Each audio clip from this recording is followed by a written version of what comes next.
Hey, it's Tony from River Hard Goods again. Today's video is only a little shorter. It's going to deal with just some more restorations and taking a look at some different types of tools that I've had over the past couple of months. Some neat finds in there, and also the flea market section has got some great finds. Pickings have been strong, so gather round, ladies.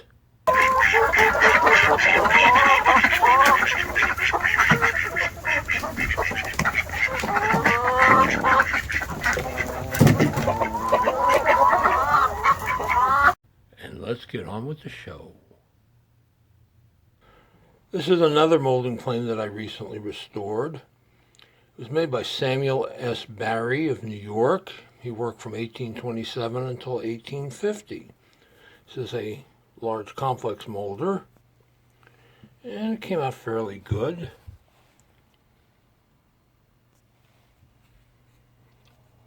Mouth is nice and tight on this guy. Usual stains, dings. Bit of a knot hole right there at the top, but you'll have this. The 3/4 mark shows the size stock that this was made to be used with. Here we have an unusual hammer. I call these a hook peen. I'm sure they got a fancy name. See, it's how the peen is formed. Round face on it. I do find these from time to time. I'm not sure of the usage. Some folks have said for knocking dents out. It looks like it'd be a little tricky to do that with, but who knows. This one I did have to do some cleaning, actually some uncleaning on. Somebody had spray painted the head black and put the shiny stuff on the handle. And, well, you'll have this. Many years ago, I was at an auction where the guy had polyurethane everything. I mean, molding planes, Stanley planes, chisels, you name it.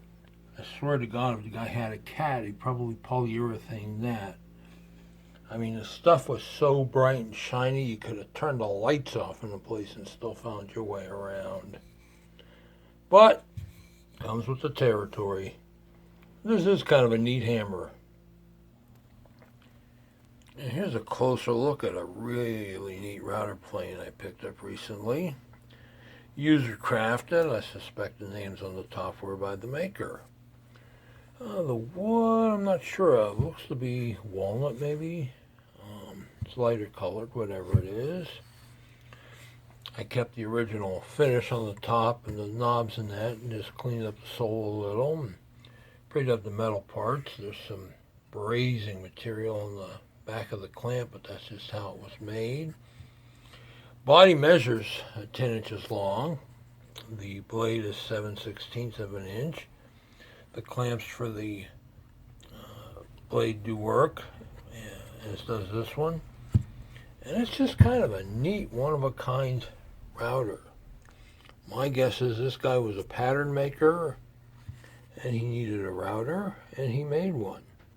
But very collectible, one-of-a-kind tool.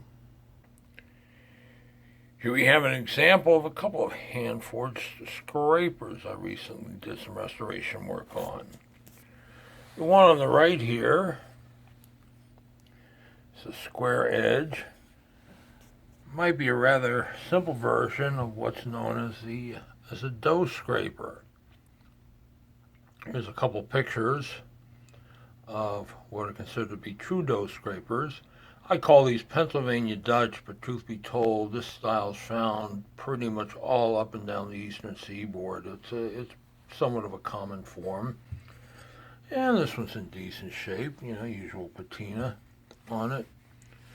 A nicely done handle, a little crude, but still nicely done. The other one's a little less common. This one's called a pumpkin scraper. It's got a curved blade on it. There we go. The inside has some Still has a little bit of patina. I didn't go too crazy with the cleaning. And these, of course, were used for scraping out the insides of pumpkins. I got to tell you, this is pretty uncommon. Unlike the dough scrapers, which show up from time to time, and just regular hand scrapers, it's only the second one I've ever had, and the first one I had was signed. This one isn't. And you occasionally see them online, but again, not a very common form.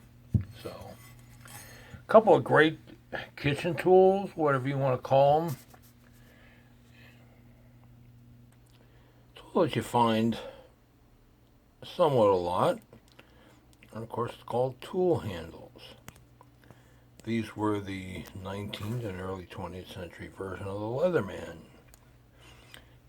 This one's in Miller Falls. Mark's kind of faint on the chuck. This has the 1868 Charles Amadon patent for the chuck and jaws on it. The handle's rosewood. And this one has 7 of the original bits that store on the inside of the handle. Let's see if I can do this one. Here we go, the old one-handed trick again. There it goes.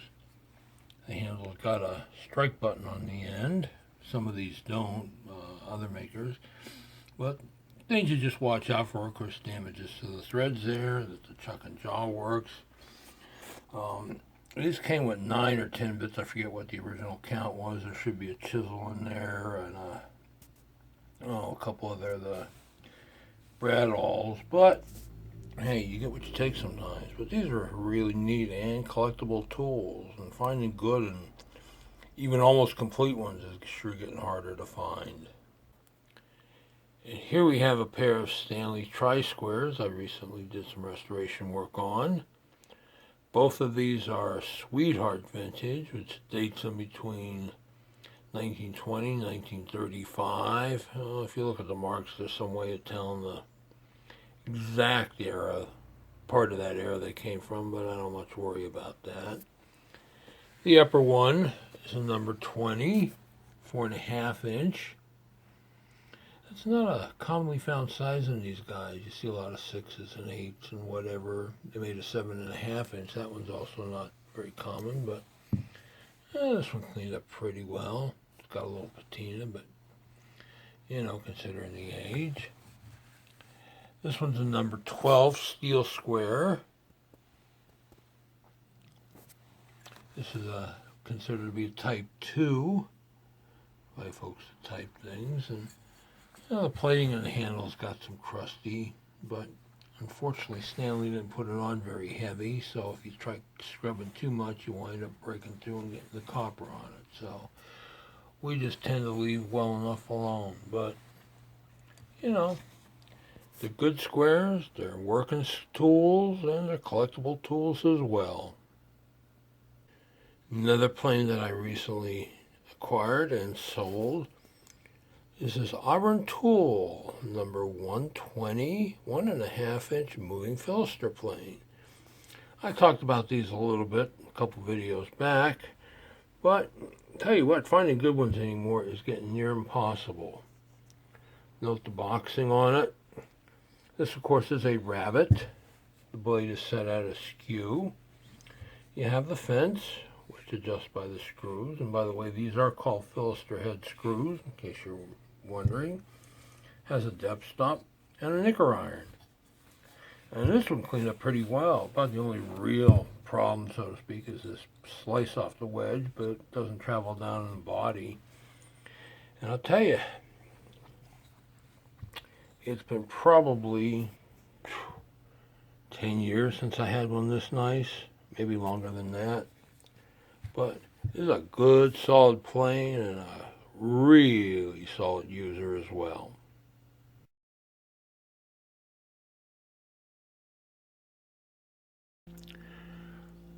Well, today marked the opening of the Salisbury Flea Market, which was supposed to happen yesterday, but we got literally rained out. Of course, this morning it was 32 degrees with wind gusts going anywhere from 25 to 35 miles an hour, and let me tell you, it was cold. pickings were good, not cheap. Anybody thinks I'm buying this stuff for pennies on the dollar better get a life or something, but I did get a pretty good load of stuff to work on. So starting with a 16-pound BFH, that'll take some work. And Auburn tools, moving fillister plane, not too bad. A hand forged from a file draw knife that needs some cleaning, but it's got really good handles on it. Stanley 101 model maker's block plane. A signed broad hatchet with the original oval haft on it. That one's not too bad either. Stanley scraper. A 3-inch slick. That's probably going to take me 2 weeks to sand the rust off to get that guy looking nice again. Warrington peen and a joiner's hammer, both of them imports. They got some paint on them, but they weren't used too much. A mint in the box Stanley number 135 screwdriver. Miller Falls T-auger handle. Starrett 607 rule. A C.S. Osborne adjustable blade spoke shave. Somebody replaced the screws on the one plate there, so I'm going to have to do a little magic with that. And a couple of knives to restore. This one here is marked Japan, and looking at the style of it, that might be World War II vintage. I'm not sure yet, but we'll find out. But anyways, for a cold April morning, it sure ain't a bad pile. Well, Wednesday's flea market, it was about 52 degrees with a 10 or so mile an hour wind, not too bad. And at the start, pickings were pretty light.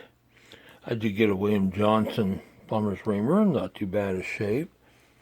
A Bridgeport Boy Scout hatchet, also not in too bad a shape. That'll just need a little detail. Small tack hammer. Plum, I guess it's about an 8 ounce or so riveting hammer. A nice looking, I believe it's Miller Falls tool handle, rosewood tool handle with the bits. And a neat book, a machinist shop receipts.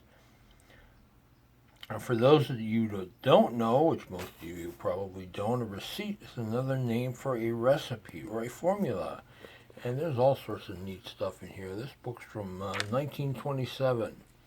Sure, a lot of stuff you can't get anymore, but still kind of neat. So that was round one. Round two happened when I came upon a stand run by a guy by the name of George. Now, he comes out of Vermont, and I've known him for many years, well over 20 years now. He comes down to the Wednesday flea market on occasion, but I see him around at a lot of the antique shows like Madison Bachville and that. And sometimes he's got a lot of high-priced stuff. Sometimes he's there to move stuff. And that was the case today.